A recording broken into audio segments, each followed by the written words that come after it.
I wonder what's keeping Claire. Relax. You'd better enjoy your last moments as a bachelor. Who are those people over there? Oh, friends of hers, I think, from that newspaper she worked on.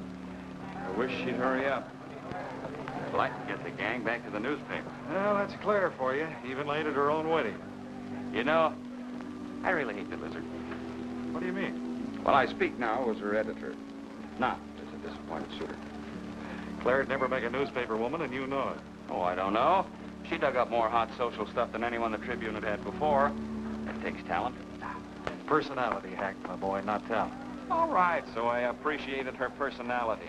You appreciated it. I was the one that brought her to your attention when she was only an $18 a week steno from a hick town. Remember? Very touching, Al. You can put that in your memoirs. She's marrying Hanneman now. Listen to the frustrated lovers. You know, if either of you guys had made furnaces instead of small talk, you might be in Hanneman's shoes now. Have one of mine.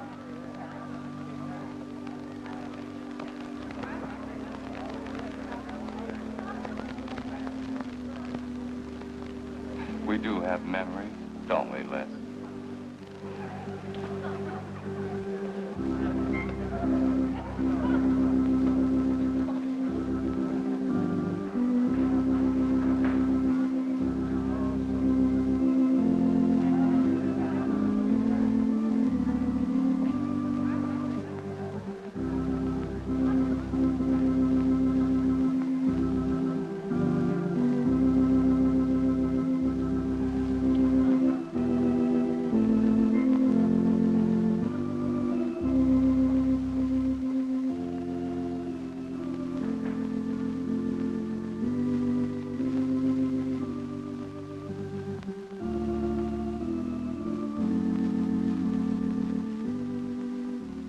Hanneman, wilt thou have this woman to be thy wedded wife, to live together according to God's ordinance in the holy estate of matrimony? I will. Claire Cummings, wilt thou have this man to be thy wedded husband, to live together according to God's ordinance in the holy estate of matrimony? I will. I now pronounce you man and wife. You may kiss the bride.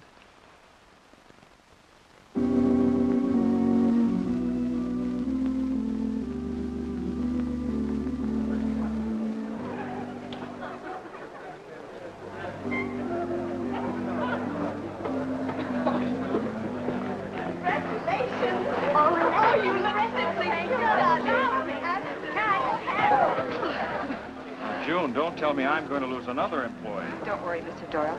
I don't even have a boyfriend. We better go in now and cut the cake. We'll have to hurry, darling, if we expect to catch that plane. I'll be right in. I just want to say my goodbyes to a few of the gang. All right, but hurry. Thank you. Thank you.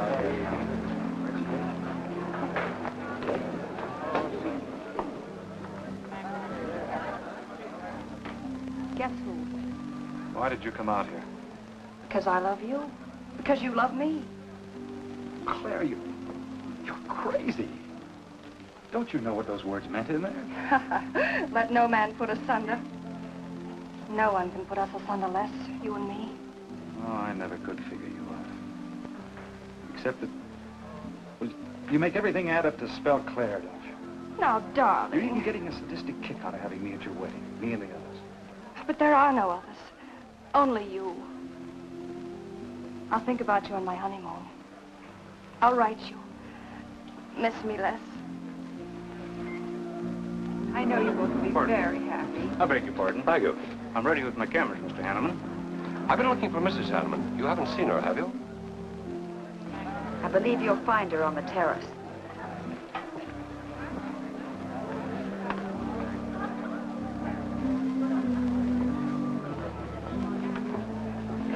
Carl, why aren't you entertaining the guests? I've been waiting for you, my dear. I was detained. On the terrace? Don't you think you're being a little affectionate for a newly married woman? Darling, you're a great big old suspicious bear. That was only Les Burns. And? It was nothing. Just a friendly goodbye kiss. Les did so much to help me with my newspaper career. Why, he's like a brother. You're the only man for me, darling. Ever. They're waiting for us. Shall we cut the cake?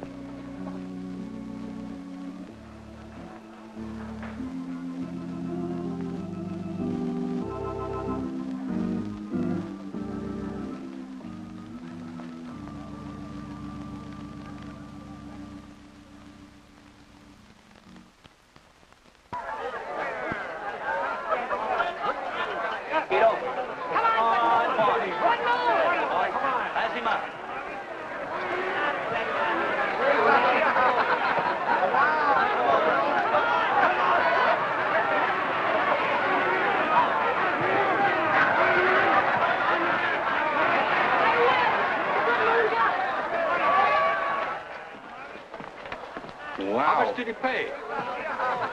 $10.80. $10.80 for two. That's not bad. I win $540. Claire, you mean to say you bet $100 on that horse to win? Of course. In these places, you have to spend money to make money. You see now, I'll put $500 in the second race, high heels. Come on. Wait, that's being foolish. You're only out $100 if I do lose. It isn't the money, it's the principle of the thing. Principle? Carl, I don't understand you. With all you have. I've worked hard for what I have. Oh, I don't mean to be a tightwad. A little bet for fun is all right. But I have too much respect for money to throw it away on horses. Of course you're right. It was foolish of me to bet so much. Forgive me. Of course. Now, excuse me, I want to go cash these in.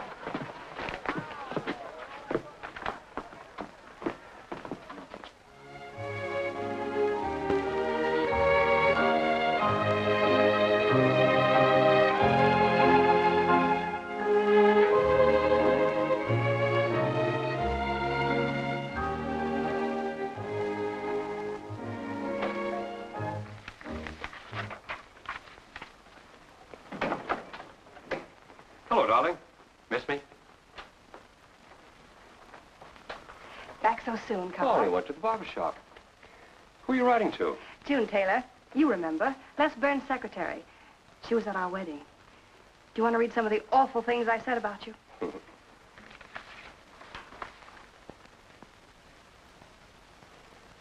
It's hard for me to believe that I'm so lucky as to have a woman like you in love with me. It's true, darling. Every word of it. I'm sorry, Claire.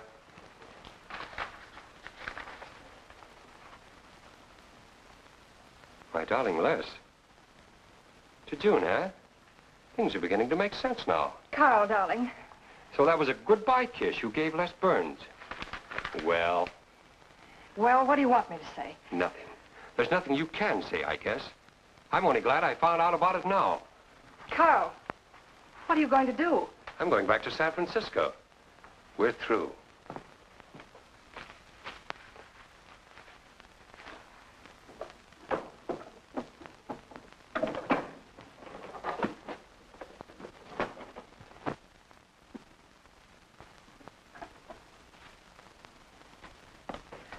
But what am I going to do, Carl? I don't care what you do. But I have no money. Thanks to your great generosity. That was enough for the week's hotel bill. You've got that money from the racetrack. Live on that. You'll not get another cent from me. Oh, no. I wouldn't be too sure of that. I'm your wife, Carl. There are community property laws in this state. It won't be that easy. It'll be very easy when I show this letter to the judge. And I'm starting divorce proceedings in the morning. Oh, Carl, darling, let's talk this thing over. It's so silly. Get out of my way before I forget myself.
Would you please connect me with a house physician? Hello, Dr. Hastings? This is Mrs. Carl Hanneman, Bungalow 9. Could you please leave a prescription for some sleeping tablets for me at the drugstore? I'll be needing them right away. I'm turning in early. No, that won't be necessary. I'm going out for a bite to eat, and I'll pick them up later. Thank you.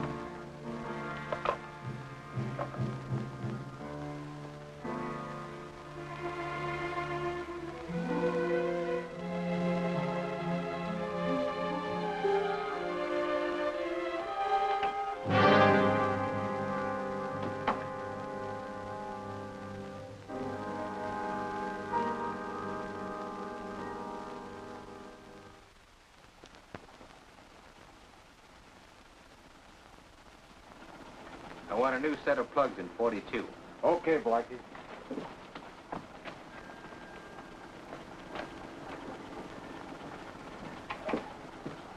Are you Mr. Tellen? Yeah. I must reach San Francisco by tonight. I want to be back by morning. Can you make it?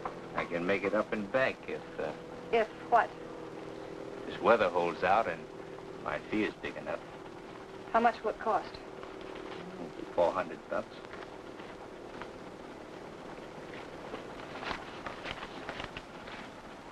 Why, 5? I said 4. I know you said 4. I never made this trip. You never saw me. Understand? Sure. I don't even want to know your name. I'm glad we understand each other. Perfect. Now, if you wait over there, we'll be ready to leave in a few minutes. Hey, Jack, roll out 41 and let's warm it up. Right.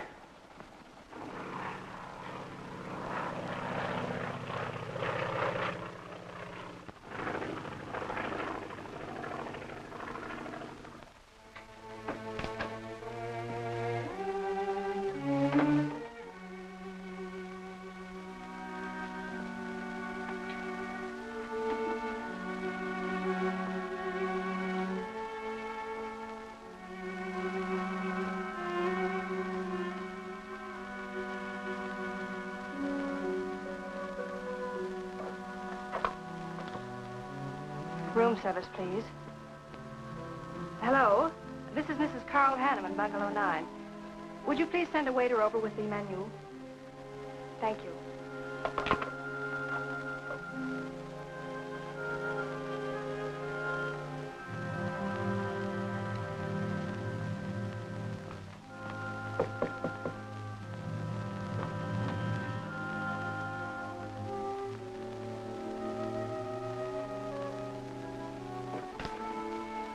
Good morning, Mrs. Hanneman. Good morning, Victor.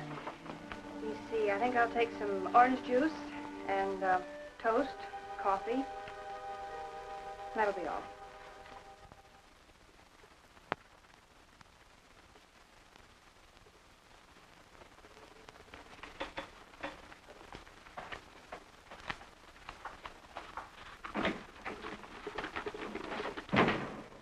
How was the ball game?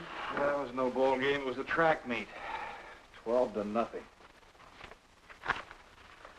This all the mail today? Yes. By the way, I meant to ask you sooner, but I'm going to have a little dinner party tonight for a couple I know. You're invited if you're not doing anything. Well, sure. What's the occasion? They're going to be married soon. They're awfully nice kids. Married. And the trouble will really start. Mr. Burns' office. Long distance calling. It's Mrs. Hanneman. Hello, Claire. Hello, Les. I'm so glad I caught you at the office. How's the honeymoon? It was interrupted. Carl had to go back east yesterday. Business, he said. He wanted me to stay over, wait for him here. But I'm not. I'm coming back to San Francisco tonight. You think that's sensible? Of course not. But I'll see you again. Look, I want you to arrange a plane ticket for me. Reservations are so hard to get at this end, it'll be easy for you. All right, Claire. I'll take care of it tomorrow. Tomorrow won't do. I'm coming home tonight. Okay, I'll wire you back on the time. I know you would help me. Be sure and meet me at the airport. I can hardly wait to see you. Goodbye, Les. Goodbye, Claire. June, get a hold of Hack Doyle. Have him get me a reservation on the 8 o'clock plane out of Los Angeles tonight. It's for Mrs. Hanneman. Are you planning to meet her? Yeah. Oh, I guess I'll have to cancel our dinner party tonight. It doesn't matter. Apparently Claire can get anything she wants out of anybody at any time. Can't she?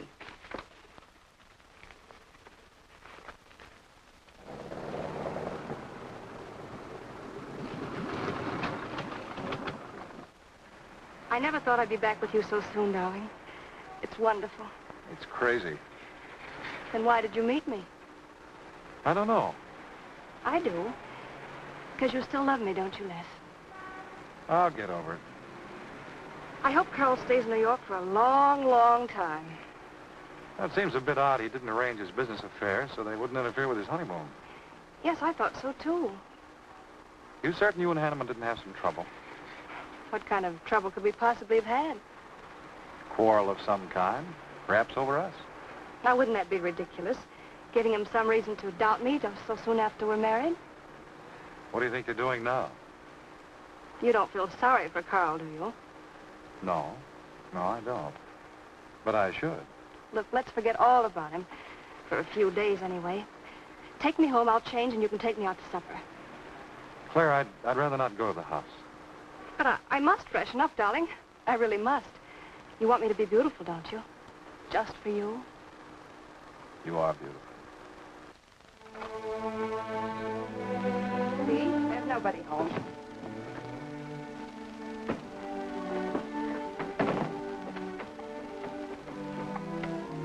Wait in there, darling. I'll be down in a minute. Come here. Oh, darling.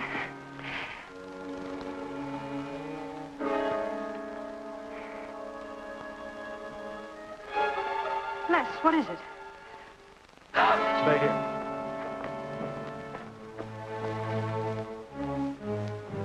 Carl.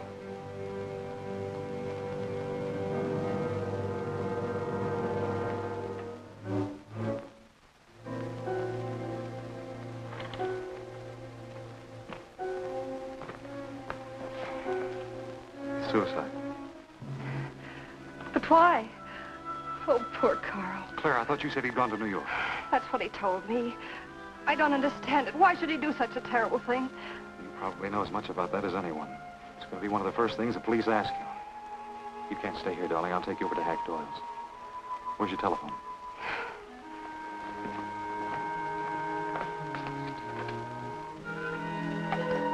Police headquarters, please.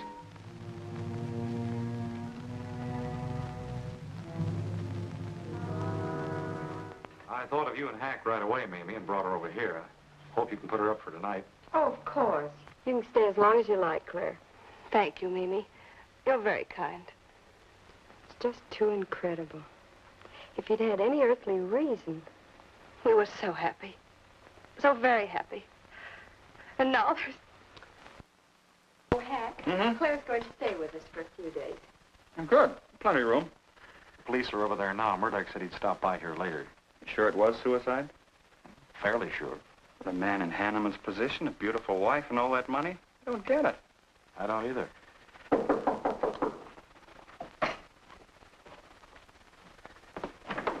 Oh, hello, Bill. Come on. How are you, Hank? Hello, Claire. Hello, Bill. Sorry this had to happen to you. Sit down, Captain. How about a cup of coffee? Thanks, Miss Doyle. I won't annoy you for long, Claire. Just a few questions, routine. You know how it is. Of course. Les gave me most of the details over the phone. Your husband, by the way, has been dead for nearly 24 hours. How did it happen that Burns met you at the airport? He didn't happen to. I phoned him from Los Angeles. How come? Well, I was arriving late and alone. I knew Les would pick me up. Do you have any theory as to why your husband came to San Francisco after telling you he was going to New York? No. I didn't know anything about the business. The gun, of course, was Hanneman's. We checked the serial number. Funny there are no powder burns on the coat. Bill, a suicide doesn't always press a gun against his body. In that case... There would be no powder burns, I know. Do you know of any reason why your husband should have taken his life? No, I don't. Anything wrong with his health? Not that I know of. But that could have been the reason. Had you quarreled? Oh, no. No, we never quarreled. Believe me, throughout every minute of our married life, we were supremely happy. The entire week, huh? Well, that's all for now. I may want to talk with you again later. Where will you be? Right here with us. Thanks. Bill, Yeah? you found fingerprints on the gun, of course. I mean, Hanneman's prints. Uh-uh. Clean as a whistle.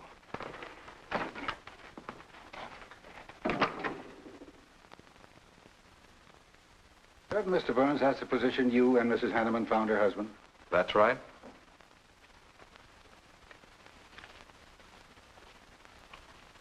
One more question, Mr. Burns.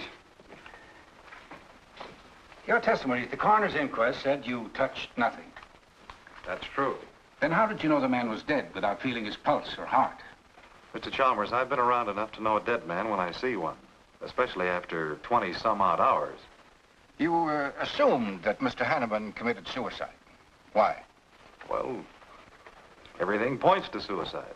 Not in my assumption, Mr. Burns. Mrs. Hanneman, you say you saw your husband alive on Monday afternoon, and then the following night, which was Tuesday, you saw him again. Yes, but he was dead. I've told you everything. You don't need a weather vane to see which way this wind is blowing. Was it customary for the servants to take a vacation whenever Mr. Hanneman left on a trip and leave the house empty? Well, I don't really know. I didn't give orders to the servants. Carl, Mr. Hanneman ran the house. I hadn't moved in yet. I see that you also assumed that this was a suicide. Naturally, it couldn't have been anything else. That's what Mr. Burns said. According to the Police Scientific Detection Laboratory, the pistol found near the body was the one used in the death of your husband. But they found no powder burns on the clothes of Mr. Hanneman, nor fingerprints of any description on the gun. Furthermore, it was brought out that Mr. Hanneman couldn't have fired the gun because in making certain tests of his hand for traces of powder marks, none was found. Just what are you driving at? Simply this. Carl Hanneman was murdered. But unfortunately, I haven't enough evidence to hold either of you. You were out of town, and your alibi was proven. You're free to go. But let me give you a tip. I'm not buying any suicide theory, so the case will remain open. See you later, Ed. So long, Hack.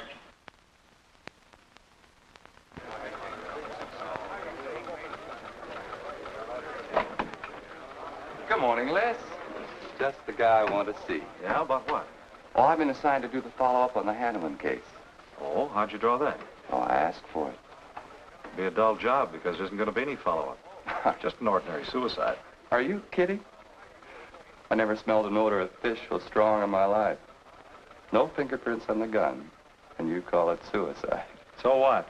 What makes you so sure? Can you give me a good reason for Hanneman killing himself? No, I can't. Perhaps he thought he had a good reason. And perhaps he didn't. So meanwhile, if I can dig up a plausible motive... Who asked you to dig up a motive, plausible or otherwise? I said, if I can dig up a motive, I'm willing to accept suicide. But if I can't, then it'll have to be murder. Still carrying the torch for Claire, Hyle? Not anymore. But somebody sure fixed it in a hurry for you to get Claire again. That's a nasty crack. So meanwhile, chum, walk a straight line. Or you'll have people thinking you took a shot at Hanneman. You got a lot of work to do, Al. You're so right, boss.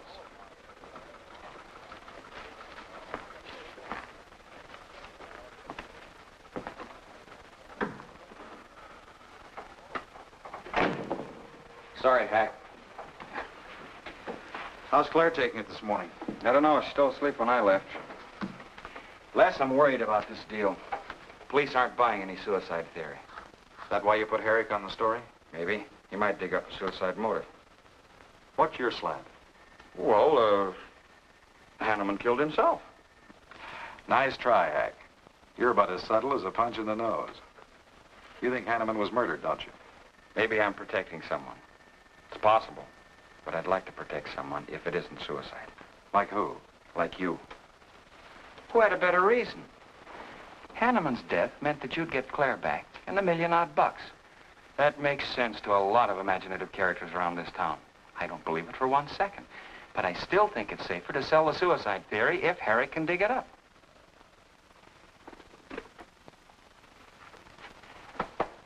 Thanks, Hack. But I didn't do it. Yeah. Send him in. With Claire on the job? Hello, Batson. What's on your mind? The DA would like to see you gents in the morning. Says it's important. About 10 o'clock. What's he want us for? Don't you know? Mrs. Hanneman's already got her invitation. See you tomorrow.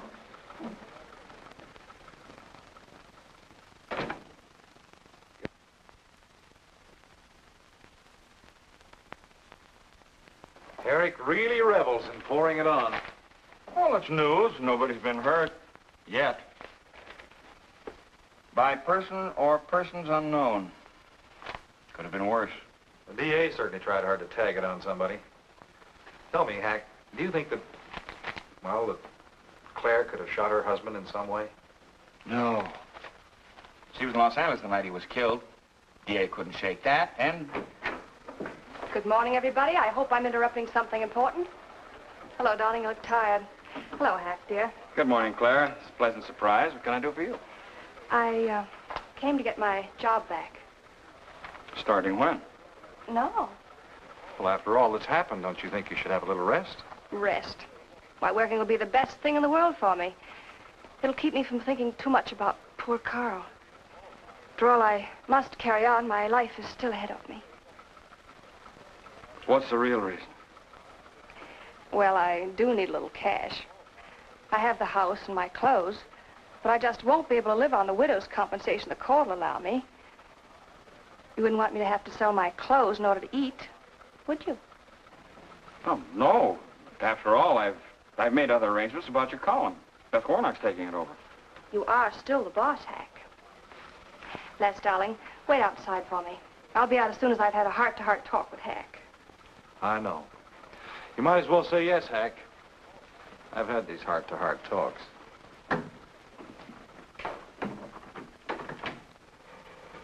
You will let me stay, won't you, Hack?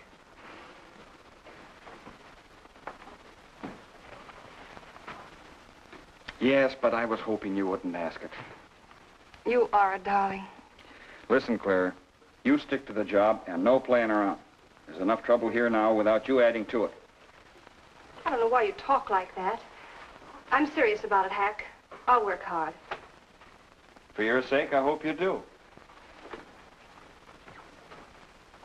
You are a dear. See you later.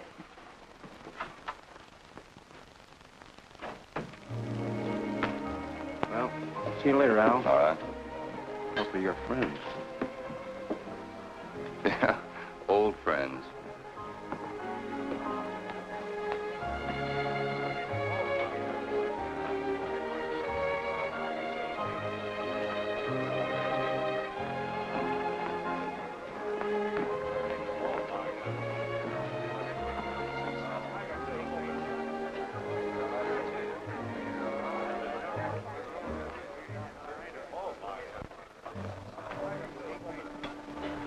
Two martinis, please. Chicken salad? Fine. Chicken salad for two. And coffee. Les, do you know a good lawyer? Yeah, why? Well, I need one to handle Carl's estate. What's the matter with Hanneman's regular lawyer? Ah, he's an old fuddy-duddy. I want someone whom I can trust to take care of my interests. Well, you might try Lawrence Carson. He specializes in probate work. Carson? Good. I'll call him tomorrow.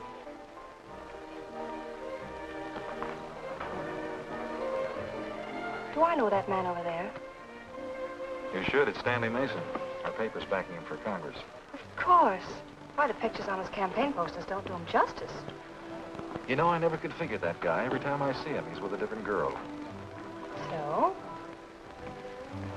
Oh, we'll have 4 Manhattans. Make them half French and half Italian vermouth. We'll order later. I'll look after them personally, Mr. Mason. Thank you.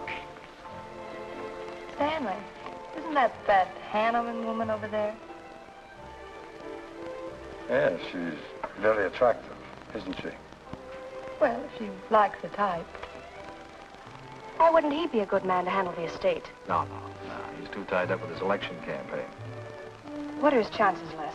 I'm going to Washington. Pretty good. Why? That makes him important. I've got to have someone with influence.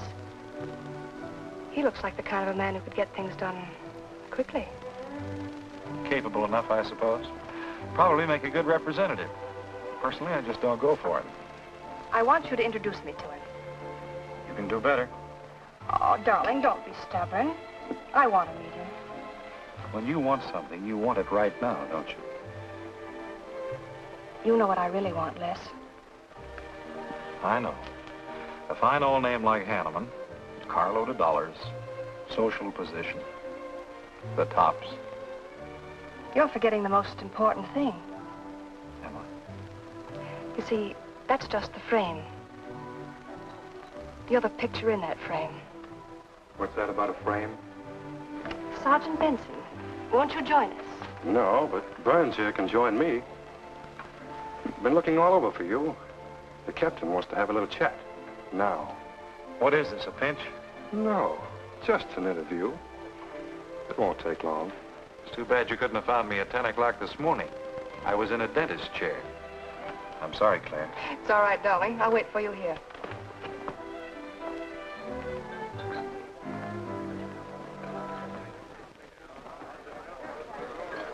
Violet.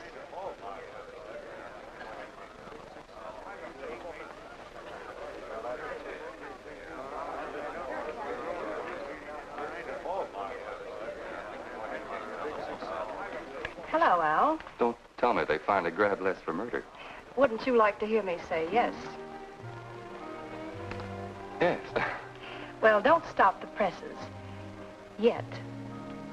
You're the most composed dame I ever saw. I don't believe you give a hoot whether this case ever gets solved. Oh, but of course I do. Really. Say, Al, how well do you know Stanley Mason? Quite well. I've planted some of his propaganda. You can do me a favor. A big favor. I want to meet him. Might be a good idea. I remember I once introduced you to a fellow by the name of Les Burns. Promptly lost you. Excuse me.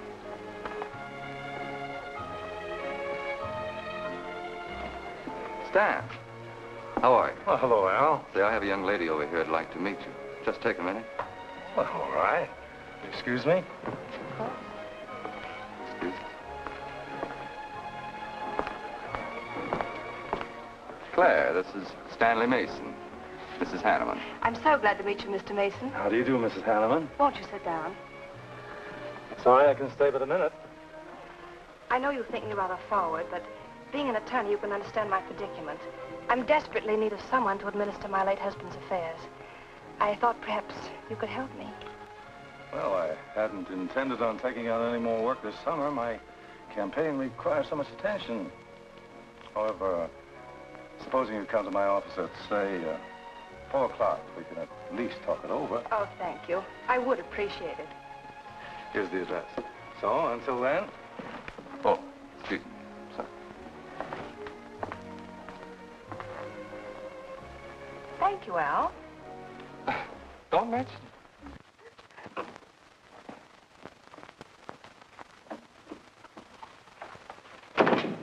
I found him, Cap. Right where I expected. With a grief-stricken widow. Only if she's grief-stricken... Skip it. Les, my boy, have a seat. Last time it was hello, Burns. Today it's Les, my boy. What do you want? You know, I just wanted to chin a bit, will you? Oh? I didn't know I was that interesting. You live out in the Hanneman neighborhood, don't you? No, and you know it. But you go out to that neighborhood quite often, don't you? Yeah, so what? To visit friends. Oh, sure, that's right. There's Hack Doyle and his wife, June Taylor. Say, there's a clever little girl, huh? Your secretary, huh? Since when have you become so interested in my secretary? I thought you were a happily married man. Weren't you out in that neighborhood the night Hanneman was shot? Monday night? No, I wasn't. I played gin rummy with the boys in the press room. Went home to bed about 10 o'clock. You read the testimony, did the checking. Come on, Murdoch, what's on your so-called mind? Funny, we can't find any record of where you were between 10 o'clock and 8 the next morning when you had breakfast at Drake's coffee shop. Nobody saw you around your apartment house. Nothing so strange about that. People in my neighborhood mind their own business. I spent the night sleeping. You got an edgy temper today, Les. Aren't worried about anything, are you? I'm annoyed. Until you and the DA get this thing settled, nobody will get any rest. We may have the answer quicker than you think. The police expect to apprehend the criminal within 24 hours. Shall I quote that? You can write out the gags, Burns. You've been crazy about Claire for a long time, haven't you? That's right. You thought she was going to marry you. Then she married Hanneman. That must have been quite a jolt. I won't deny that either. So you must have been pretty sore at Hanneman for beating your time. All right, I suppose I was. You know, Burns, you've given out with all the motives a man needs for killing another. You don't need motives, Murdoch. You need evidence. Evidence? You just told me that you weren't near the Hanneman home last Monday night. I wasn't. And how do you account for your cigarette case being found on the Hanneman garden, still wet from Monday night's rain? I don't have to account for anything. To throw cold water on your mastermind, I tossed that away right after the wedding. Anything else you want to know? No, that's enough. Next time, be more careful when you talk to the captain. Listen, Mr. Benson, if I've hurt the captain's feelings or yours, arrest me. And I can sue, and you'll be back writing tickets for jaywalkers.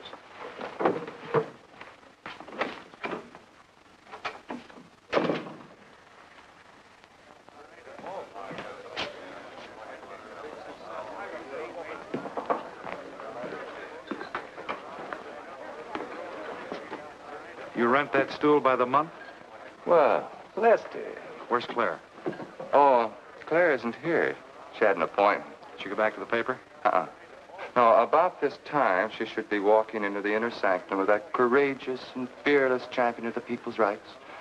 That distinguished candidate for the Congress of these United States. Mr. Stanley Mason. You sound like you're on Stanley's payroll. I introduced them. You seem to have a talent for that sort of thing. Thank you. I believe that's all the information I need, Mrs. Hanneman. I can't possibly find words to express my gratitude in your consenting to help me. Oh, believe me, it's a pleasure. A little pressure in the right places should settle the matter quickly for you. Thank you again, and good luck in the elections. Oh, thank you. I suppose you'll be leaving for Washington immediately if you do win. Yes, if I win. You will. I know you will. Well, I really must be going. Oh, can't I drop you off somewhere? I'm sorry. Not this evening. Mr. Burns is taking me home. He's the gentleman you saw me with today. I'll call you tomorrow. Perhaps we can have dinner and talk some more about your problems. Splendid. Goodbye.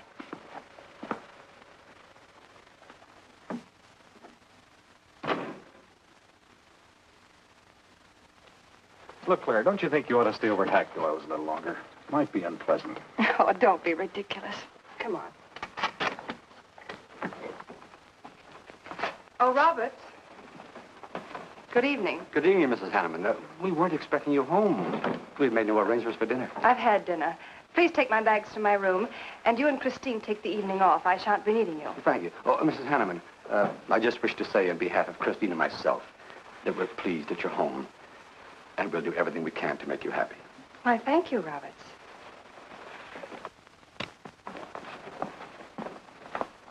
Well, come in, darling. You aren't afraid of Carl's ghost, are you?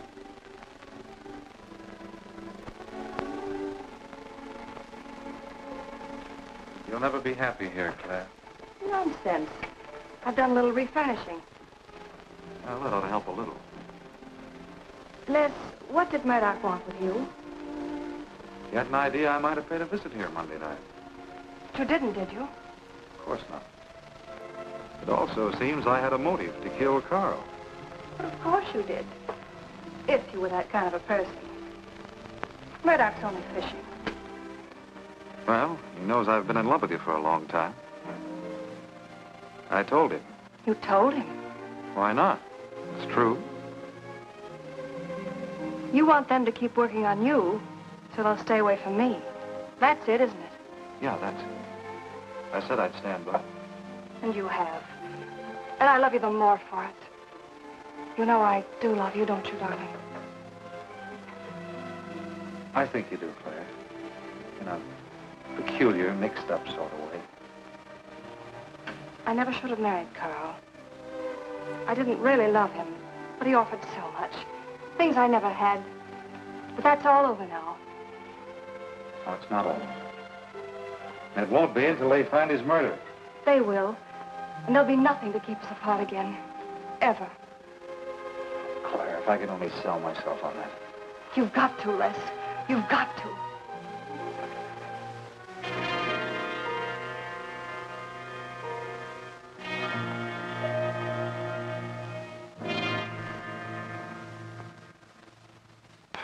That little tidbit straight from the horse's mouth brings us to the 3-0 mark for today. See you around about this time tomorrow. Les Burns. You're pretty sharp today. That's the best column you've done in 2 weeks. Thanks. You say so, it must be all right. Hi, pal. Hello, Harry. Hear about your girlfriend? They dragged her in this AM. Murdoch and the DA gave her quite a going over. No use charging to the rescue, Les. Stanley Mason already beat you to it. What do they want with her, Al? Well, it seems they had a hunch Claire made a fast round trip into town the night her hubby joined his ancestors. Seems they thought her alibi about being in L.A. the whole time was the bunk. Oh, that's ridiculous. Oh, is it? Well, you'd know more about it than anyone. Jones, put that through, please.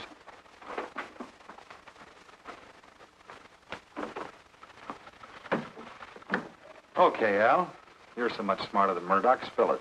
Oh, I'm not saying I'm smarter. But I do know Claire better than he does. And I know you. Meaning what? Claire never lost any interest in you. Before, during, or after her marriage. Well, that doesn't prove it happened. With all that wampum at stake, this whole thing could have been planned weeks ago by both of you. I'm fed up with your dirty cracks. Now get out! Wait a minute. Look, Junior, one of these days I'm going to be too late and you're not going to have any teeth. Mm-hmm. You're so right, boss.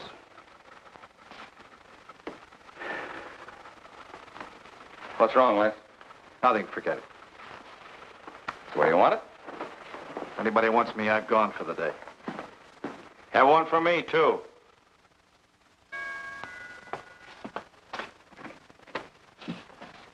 Where's Miss Hanneman? I gotta see her. She in?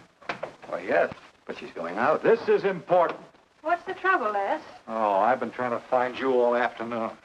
You didn't get back to the paper. Where were you? I was with Mr. Mason. We were talking over the estate. Oh. Looks like you got some more talking to do. It's really only business, Les. Come in, but I can only see you for a moment.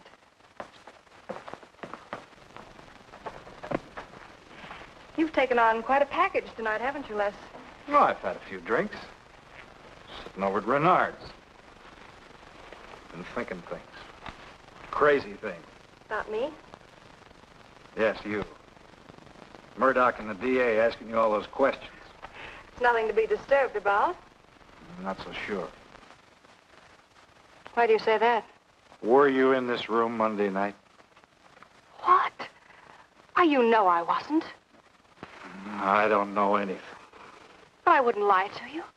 Have I ever, Les? Claire, there's only 2 people could have profited by Hanneman's death.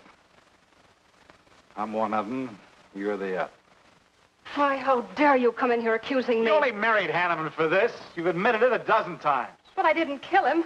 How can you even think it? I didn't kill him. I didn't say you did. But if you know anything, you've got to tell me. Were you in this room Monday night? No. You might have come in, seen someone. I've got to know. Stop shaking me. Then tell me the truth. Let go of me. I thought you were going to stand by me. Why, you're drunk. I'm only trying to help you and me. Ha! Help me. You're accusing me of murder. How do I know you didn't kill him? You were in town. Claire. I've as much right to accuse as you have. But I'm not accusing you. Get out of this house. I once said I couldn't figure you out. I can now. You're not a normal woman. You're not warm. You're cold, like ice. Yeah, like ice. Blonde ice. Get out of here.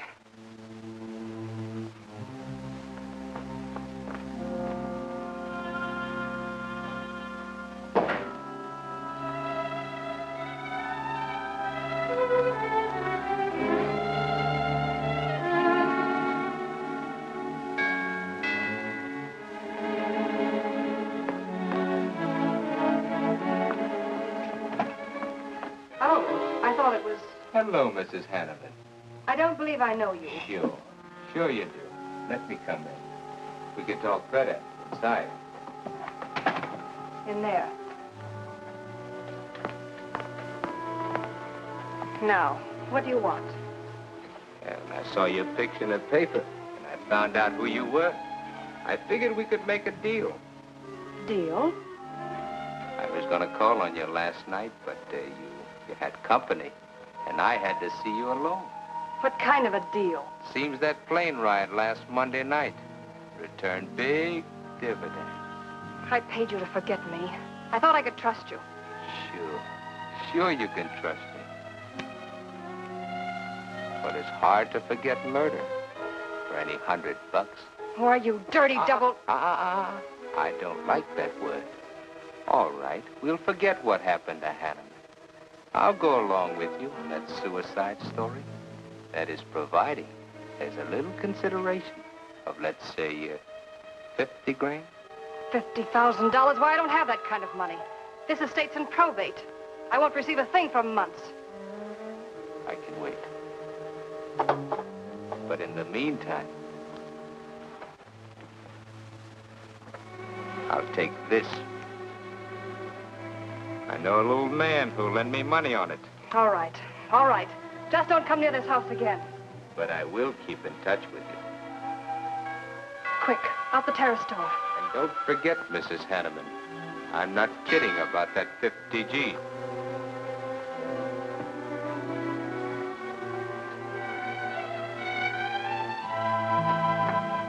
I'll get it, Roberts. Yes, ma'am. Stanley, darling. Thank you. Well, he isn't at Bernhard's either. Oh, I hope nothing's happened to him. He'll turn up when he runs down or runs out to go for drinks. Say, you write his column all by yourself? Somebody had to do it. I hope it's fit to print. It's good. Nice of you to cover for him, too. Do you really think he's all right? Sure. I'll find him later. Don't worry about Les. He's probably getting more poison out of his system than he is into it. I hope.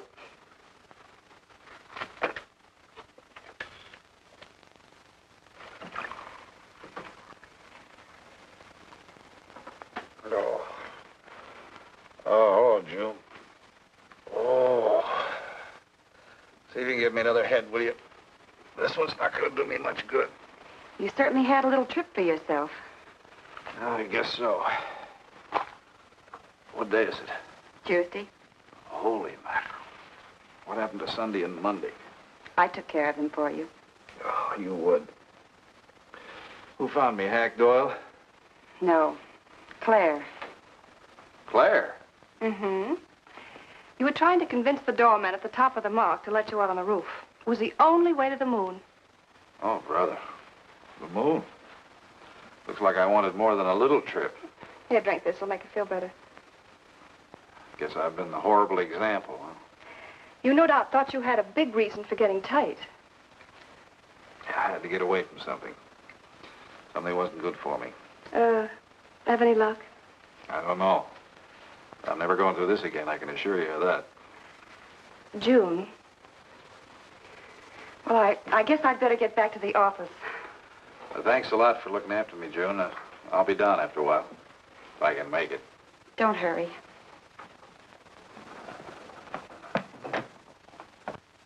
Les, I wonder which hangover you'll recover from first.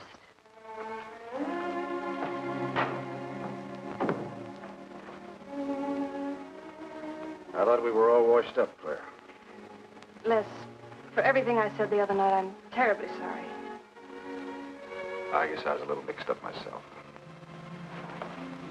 Forgive me, darling. I must have been out of my mind to say such awful things to you. I realized the truth later. You were afraid for me because you loved me. That was it, wasn't it? Yeah, maybe it was. I just couldn't believe that. Look, let's forget all about it. We know there's nothing to worry about. There never was. We know that, don't we, Les? Sure, Claire. Sure. Oh. Here's to our new congressman.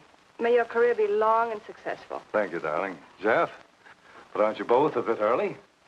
I only wish I could be as sure of my future in psychiatry as you can be of your future in Washington. Doctor, you were analyzing me at dinner, the workings of my mind. Do go on, it's very interesting. I've never been psychoanalyzed before, and your deductions amaze me. Claire, I warn you, if Jeff continues, he'll have you convinced you're batty. Simply because your father ran away with another woman and your mother was relegated to hard work. Stanley doesn't quite believe in the powers of psychoanalysis, Mrs. Hanneman. But if either of you could spend a day in my office listening to some of my patients, you'd see the logic of my deductions. Or any psychiatrist's, for that matter. Oh, don't mind Stanley's cynicisms, Doctor. Yes, Robert? Telephone for Mr. Mason. Excuse me. Certainly. I was telling you at dinner that I believed that money, clothes, adulation, etc. was a necessity with you. That some people are impelled towards an objective without even consciously knowing why. Is there something criminal in my being ambitious? Why, no. Criminal? Of course not. Unless your ambitions take a perverse form. Then you'll stop at nothing, right or wrong, to get what you want. They say the female of the species is deadlier than the male. Go on, Doctor. Sorry to interrupt, darling. It was my campaign manager. He arranged a last-minute radio interview for tonight. I'll have to leave. You can drop me off downtown, Stanley. I'll get my coat. All right. You forgive me, darling? Of course, honey. I'm so proud of you. Oh, I almost forgot the good news. I had lunch with the DA this noon. It looks like Hanneman's murder is going to be filed away under crimes unsolved. It's their opinion that it must have been done by a burglar. Oh, I'm so glad, really. Now I'll be able to go with you to Washington with a clear conscience. Say, you haven't told any of your friends about our plans, have you? Oh, no, of course not. Good. We'll surprise them tomorrow night. Yes, we certainly will. Ready? Yes, thank you.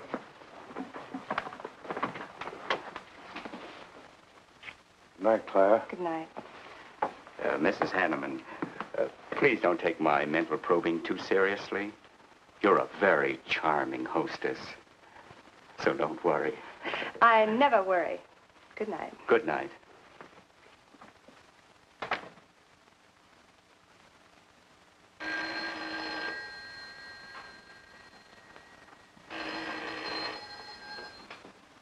Hello? Yes, this is Mrs. Hanneman. That's all right, Roberts. I'll take it. Hello? Who? How dare you call me here? I had to. I'm in a jam. I need some dough, and you've got to help me. The estate isn't settled yet. I told you I don't have any money. Don't give me that. You're a smart girl, and if you haven't got it, you know where you can find it. I need at least a couple of grand now and tonight, or else I go to the cops. I got nothing to lose. I have about $700 cash in my jewelry. All right, bring it along. Meet me at the end of the Old Valley Road. Be there in 20 minutes.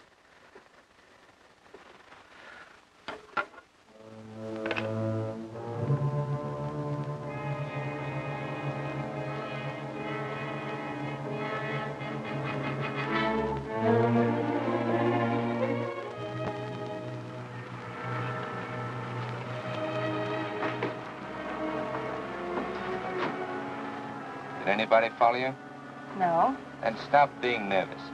I'm not nervous. You are. All right, give me this stuff and let's see if I can use it. These look all right. I got into the bookies for a couple of grand. They're bad little men. And I've been stalling. Tonight they told me, pay off or else. They wouldn't kill you for $2,000. They'd kill for a lot less. That's why I had to put the bite on you. Thanks, Mrs. Hanneman. I wouldn't double-cross anybody. Not unless I had to. I wouldn't double-cross anybody either, Blackie. Unless I had to.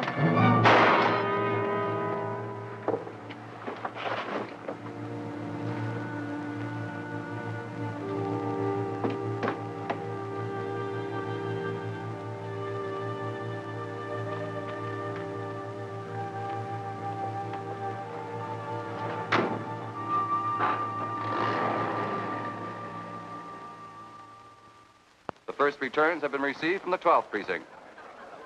Mason, 311, Jeffers, 282, and Allen, 91. That just about cinches it. If I can do that well in the 10th, I can carry them all. My gratitude, Doyle. Without your paper in back of me, I wouldn't have had a chance. Think nothing of it, Mr. Mason? We're glad we backed the right man. Well, it looks like you're in, Mr. Mason. Congratulations.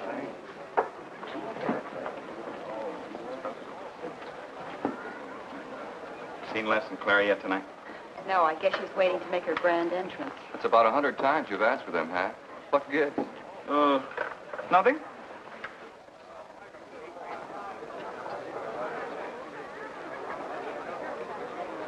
Mr. Doyle, looks like we have a new congressman. Yes, it does. I'm sure he's going to be a good one. I hope so. We backed him. Hello, Claire. Hi, Les. Hi, Hank. Well, good evening, Claire. You look stunning, as usual. Thank you, Stanley. Oh, hello, Les. Thanks for being Claire for me. Big night, huh? In third place is Jeffers with 162, Allen with 142, and Mason 300 even. That's how big it is. Come on, Claire. I want you to meet some folks. You'll find drinks in there. Look, Les, there's something on my mind. I want to tell you about it. You better have a drink first. Sure.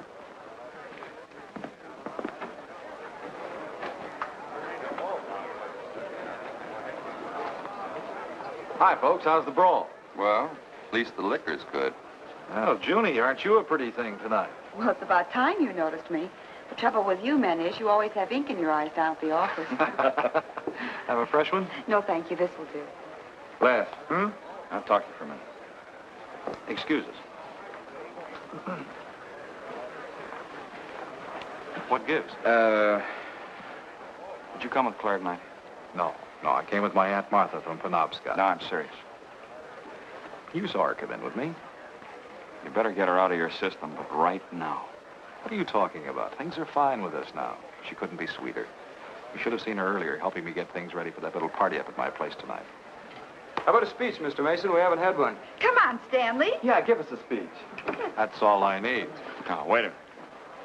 Speech, all right. If you want a speech, you shall have it. Ladies and gentlemen, I want to introduce to you a very lovely young woman, better known to you as Claire Cummings. I am happy to announce that she's bestowed upon me the great honor of consenting to become my wife. This is a dirty, low-down trick, but I'm glad it's happened. Someday I'll tell you why.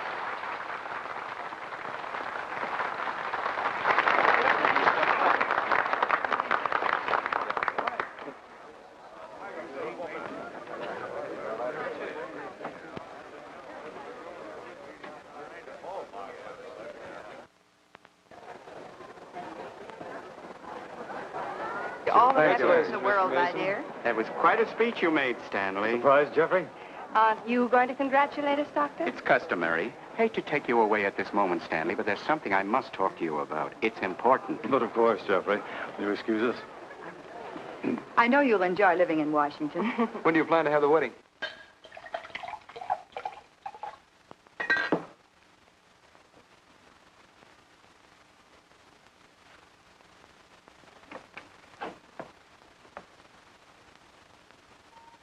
look at me like that, darling. And what are you doing here? I wanted to see you alone. Sure, not a husband in sight.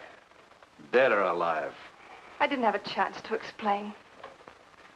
No one can put us asunder, Les. You and me. It was more effective last time with wedding music, remember? Oh, you're cruel. I didn't mean to hurt you, and you are hurt, aren't you? That's how much you bother me now. Not a quiver. What about your heart? Claire Cummings, Hanneman, Mason. If this keeps up, you won't be able to get your initials on your silverware. I can't help it, Les. I do love you, but you could never give me the things I must have. Money, importance. With me, they're a necessity. Oh, stop it, Claire. You're like a poison. Take a little bit and you're finished. But too much becomes an antidote. All right, darling. But if we've really come to the end...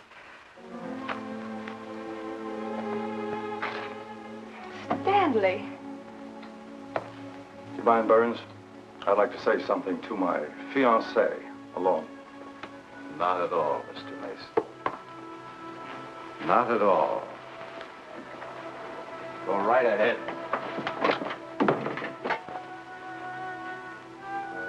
The congratulations are hardly over before I find you in the arms of your old sweetheart. That was a stupid remark. I had to say something to him, didn't I? So you didn't tell him earlier. You said you were going to? Well, I couldn't find the words. Is that why you're angry? Oh, darling, let's not quarrel. We can do that after we're married. There isn't going to be any marriage. What are you saying? I'm afraid we've made a mistake. You can't mean that. What'll my friends think? I couldn't stand the humiliation. Oh, you'll get over it quickly enough, as quickly as you did your other marriage. Why are you talking this way? What did that phony doctor tell you? That's not important. We've made a mistake. Now let's forget it, shall we? But you can't throw me over. I've looked forward. I've planned. You're taking me to Washington with you. Away from these people, these memories. I've got to go with you, Stanley. No, I'm sorry. It's final. You ought to see a doctor, Claire. A doctor like Jeff. I looked for you at the party after he talked to me.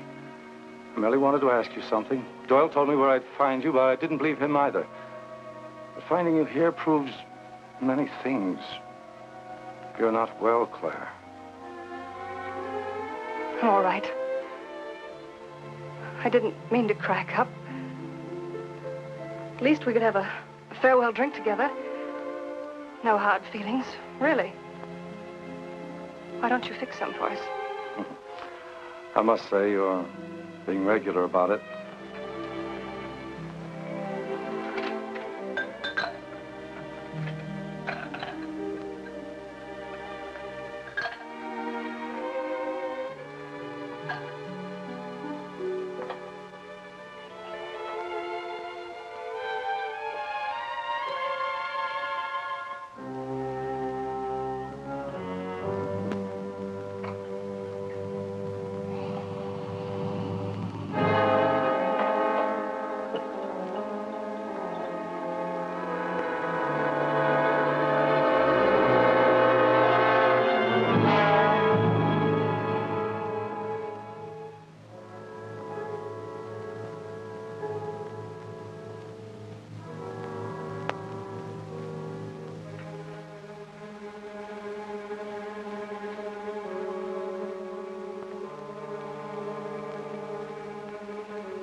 Claire!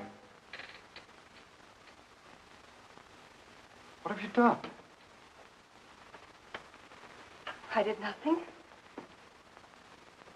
You killed him, Les. I killed him? Don't you remember? You came in just a few minutes ago. You saw us talking. You looked funny. Crazy. You said you were going to kill Stanley because he stole me from you. So you picked up the knife and you stabbed him. You're out of your mind. No, I'm not. You're insane. No. No, I saw you do it. You dropped the knife and you ran out the door. I tried to stop you. Came in just a few minutes later. Right now. You murdering little idiot. Les, don't! Mason, you won! Alan just conceded the election! You're going to... You're gonna go. You made it on its minute right there.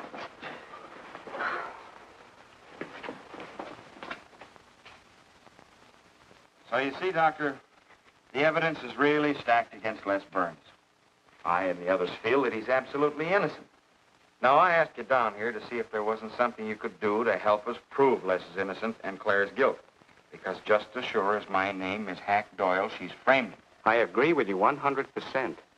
I am positive that Mrs. Hanneman killed Stanley. But because of her testimony and finding the knife in Les's hand when you arrived at the scene, the police could come to only one conclusion. Surely there's something you can do to help him. He's innocent. I know he is. Look, you were once connected with a big city police department. Then you must have run across cases of this sort. I know now that Claire Cummings is a nut if I ever saw one. Yes, you're right, Mr. Herrick. I'll at least have a try at it. I'm just as interested in finding Stanley's murderer as you are in proving Mr. Burns' innocence. Now, I have a plan that might break her down.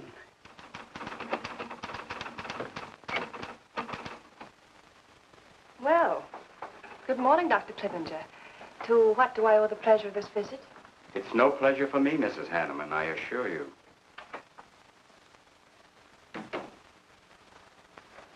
I just came to ask one question. Why did you kill Stanley Mason? What? How ridiculous you are, Doctor. Am I? You see, I had a talk with Stanley last night concerning your betrothal and advised him against it. It's safe to assume that when he came to tell you there wouldn't be any marriage, you killed him in a fit of anger and then concocted a story to implicate Mr. Burns. It's the most absurd accusation I ever heard. You seem to forget that Les Burns' fingerprints were found on the knife and that he was seen standing with it in his hand. The police have all the facts, Doctor. Not all of them. All they need to convict Les Burns. Do you mind if I finish my column? No. Why, no.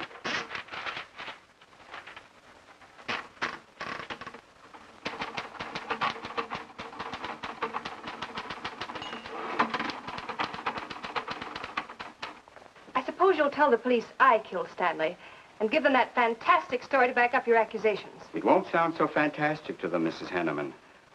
I discovered one or two other flaws in your story. They'll laugh at you. It's insane, absurd. Oh, you're wrong. You see, I've spent my life delving into distorted minds like yours. I worked for the police for many years as a consulting psychiatrist. You sound more like a hypnotist. And I'm quite fed up with your insane theories. Now, Doctor, looking for something, Hack? Police are on their way. Police? What for?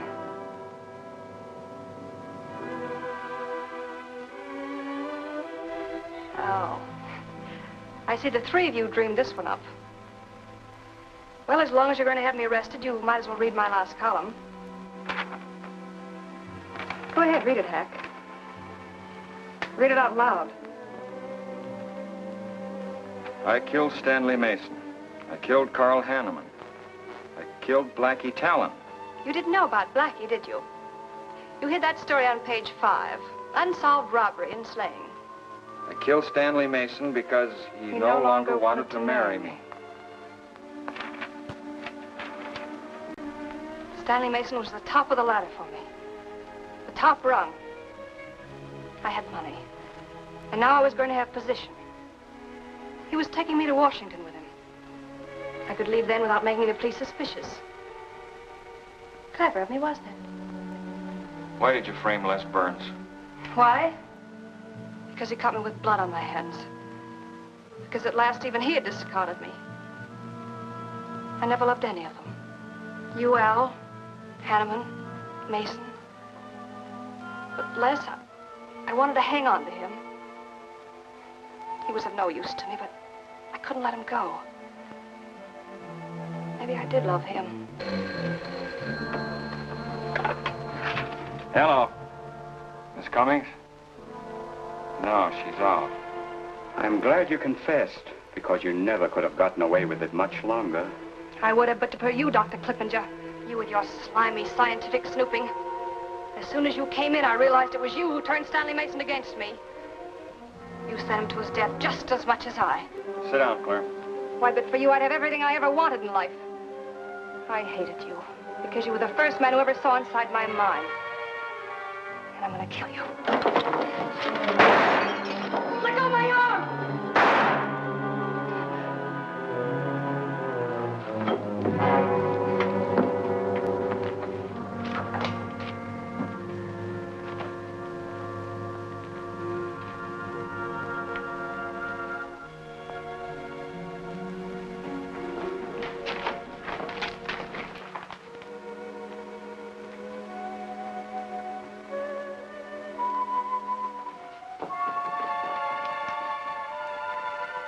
You were a little late, Murdoch.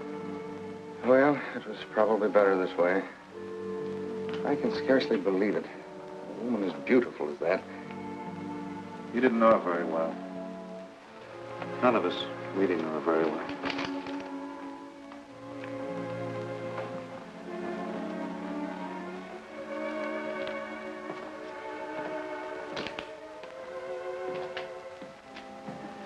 She wasn't even a good newspaper woman.